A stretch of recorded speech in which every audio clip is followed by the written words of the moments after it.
കുടുംബത്തിനോടൊപ്പമാണ് രാമചന്ദ്രൻ കാശ്മീരിലെ പഹൽഗാമിലെത്തിയത്. കുടുംബത്തോടൊപ്പം കാശ്മീരിലേക്ക് വിനോദയാത്ര പോയ രാമചന്ദ്രൻ ഭീകരാക്രമണത്തിൽ കൊല്ലപ്പെട്ടതറിഞ്ഞ ഞെട്ടലിലാണ് നാട്ടുകാരും ബന്ധുക്കളും. രാമചന്ദ്രനൊപ്പം ഭാര്യ ഷീല രാമചന്ദ്രൻ, മകൾ അമ്മു, അമ്മുവിന്റെ 2 ഇരട്ട കുട്ടികൾ എന്നിവരും ഉണ്ടായിരുന്നു. ഇടപ്പള്ളി മാങ്ങാട്ട് നിരഞ്ജനത്തിലെ നാരായണ മേനോന്റെ മകനാണ് രാമചന്ദ്രൻ. കൊച്ചിയിൽ നിന്ന് ഹൈദരാബാദ് വഴിയാണ് കാശ്മീരിലെത്തിയത്. രാമചന്ദ്രന്റെ കുടുംബം സുരക്ഷിതമാണ്. രാമചന്ദ്രൻ ദീർഘകാലമായി അബുദാബിയിൽ ജോലി ചെയ്തിരുന്നു. എറണാകുളം ഇടപ്പള്ളി മോഡേൺ ബ്രൈഡിനടുത്ത് മങ്ങാട്ട് റോഡ് നിരഞ്ജനത്തിലാണ് രാമചന്ദ്രൻ താമസിക്കുന്നത്. ദുബായിൽ ജോലി ചെയ്യുന്ന മകൾ നാട്ടിലെത്തിയത് കഴിഞ്ഞ ദിവസമാണ്. ചൊവ്വാഴ്ച വൈകിട്ടോടെയാണ് രാമചന്ദ്രൻ കൊല്ലപ്പെട്ട വിവരം ബന്ധുക്കൾ അറിയുന്നത്.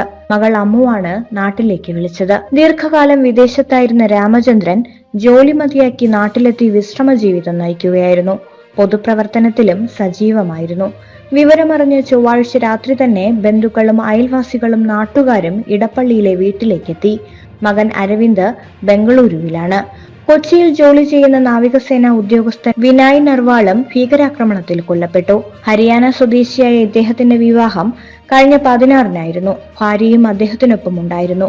മധുവിധു ആഘോഷിക്കാനാണ് വിനായും ഭാര്യ ഹിമാർഷിയും കാശ്മീരിലെത്തിയത്. കേരള ഹൈക്കോടതിയിലെ 3 ജഡ്ജിമാരും കാശ്മീരിലുണ്ടായിരുന്നു. ആക്രമണത്തിന് തൊട്ടു മുൻപ് ഇവർ കുടുംബസമേതം പഹൽഗാമിൽ നിന്നും പോയി. അവധിക്കാലം ചെലവഴിക്കാനായി ഈ മാസം 17-നാണ് ജഡ്ജിമാരും കുടുംബാംഗങ്ങളും കാശ്മീരിലെത്തിയത്. ജസ്റ്റിസുമാരായ Anil K Narendran, PG Ajith Kumar, G Girish എന്നിവരാണ് കുടുംബസമേതം ആക്രമണത്തിൽ നിന്ന് തലനാരിഴയ്ക്ക് രക്ഷപ്പെട്ടത്.